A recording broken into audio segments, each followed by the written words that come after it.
The Indiana Fever play again? They always play every day. Wake up. What time do the Indiana Fever play? And it's funny in a sense, but for all the talk about the hard foul or whatever you want to call it, Kennedy Carter of the Sky committed on Caitlin Clark, so much of the reaction to that I saw was she could have gotten hurt, which she could have, sure. But to me, a much bigger injury risk is this WNBA schedule that the Indiana Fever are playing, as condensed as it has been and as frequent as it has been with really good teams on the other side, as closely as Clark played to the national championship game.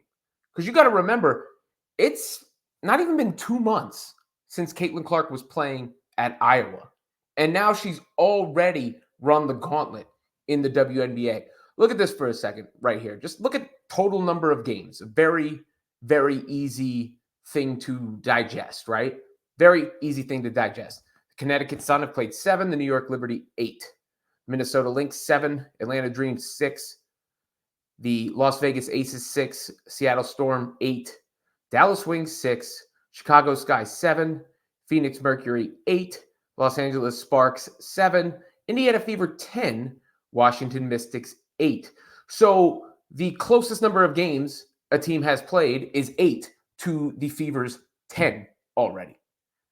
And they're playing again against the New York Liberty. In fact, I was sent this, Ryan Rucco sent this to me via Rebecca Lobo. The Indiana Fever are the only WNBA team this season scheduled to play 11 games in 20 days. It has happened only one other time since 2007.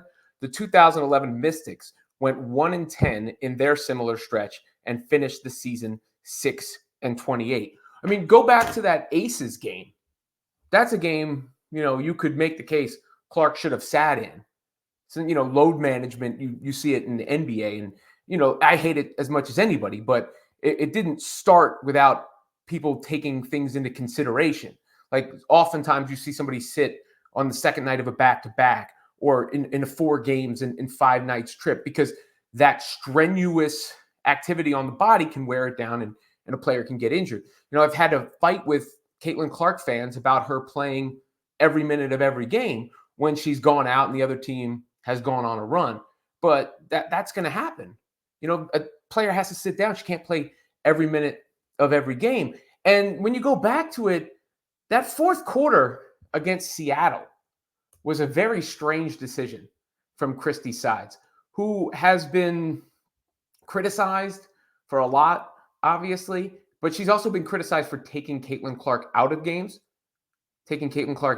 And, I don't know if she was worried about that sort of criticism or whatnot, with her job security talk actually coming up in a more, public kind of way as of late.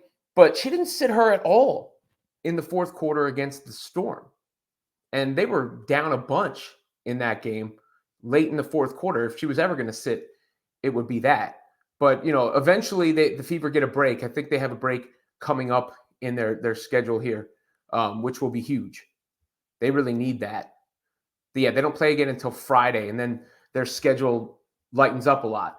But, that has been a gauntlet.